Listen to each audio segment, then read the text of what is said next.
നമസ്കാരം. ഇന്ന് നമ്മൾ സംസാരിക്കുന്നത് ഒരു സിനിമയെക്കുറിച്ചാണ്. സിനിമയുടെ റിവ്യൂ ഒന്നുമല്ല കേട്ടോ. ഞാൻ ഈ അടുത്തൊരു സിനിമ കണ്ടു, പല്ലൊട്ടി 90s കിഡ്സ്. അപ്പോൾ അതിൻ്റെ അകത്തൊരു ഡയലോഗ് എന്നെ വളരെ ടച്ച് ചെയ്തു.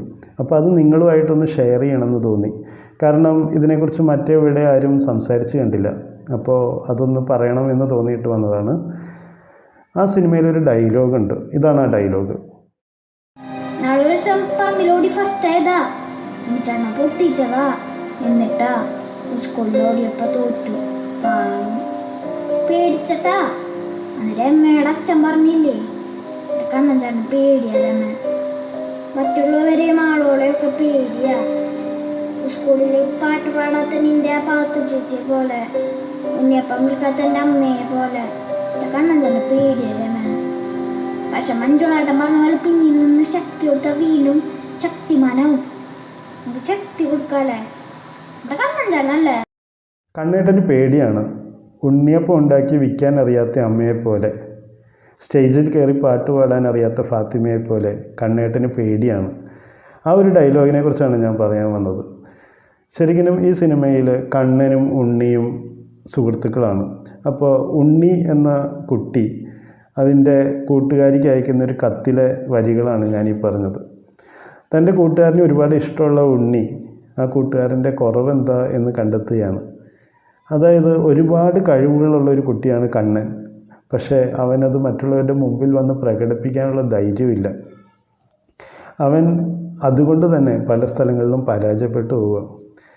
അവൻ്റെ അമ്മ, അതായത് ഈ പറഞ്ഞ ഉണ്ണിയുടെ അമ്മ നന്നായിട്ട് ഉണ്ണിയപ്പം ഉണ്ടാക്കും. പക്ഷേ ഈ ഉണ്ണിയപ്പം കടയിൽ കൊണ്ടുപോയി വിറ്റാൽ എന്താണെന്ന് ചോദിക്കുമ്പോൾ പറയുന്നുണ്ട്, നമ്മുടെ ഉണ്ണിയപ്പമൊക്കെ പൈസ കൊടുത്ത് ആരാ വാങ്ങാൻ, ഇനിയും നന്നാവാനുണ്ടത് എന്ന് പറഞ്ഞിട്ട് അത് വിൽക്കാൻ പേടിച്ച് മടിച്ച് നിൽക്കുകയാണ്. അതുപോലെ തന്നെ ഒരു ഫാത്തിമ നന്നായിട്ട് പാട്ട് പാടും. പക്ഷേ ഫാത്തിമയ്ക്ക് സ്റ്റേജിൽ കയറി പാടാൻ മടിയാണ്, അതിനുള്ള ധൈര്യമില്ല. അപ്പോൾ അതുകൊണ്ട് തന്നെ കഴിഞ്ഞും കഴിവ് കുറഞ്ഞൊരു കുട്ടി സ്റ്റേജിൽ പാടുന്നത് കണ്ടുകൊണ്ടിരിക്കുന്ന ഒരു ഫാത്തിമയുണ്ട്. അപ്പോൾ ഇതിൽ നിന്നെല്ലാം നമുക്ക് കിട്ടുന്നൊരു വലിയൊരു പാഠമുണ്ട്. നമുക്ക് ഒരുപാട് കഴിവൊന്നും ആവശ്യമില്ല വിജയിക്കാൻ.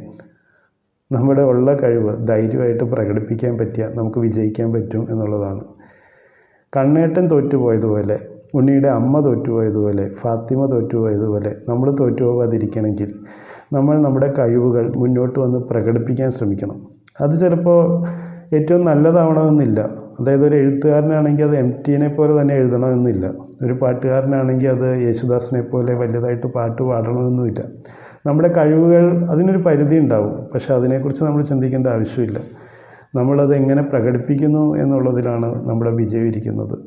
ധൈര്യത്തോടെ മറ്റുള്ളവരെ ഭയക്കാതെ മുന്നോട്ട് വന്നത് പ്രകടിപ്പിക്കുമ്പോൾ മാത്രമാണ് നമുക്കെല്ലാവർക്കും വിജയിക്കാൻ കഴിയുള്ളൂ.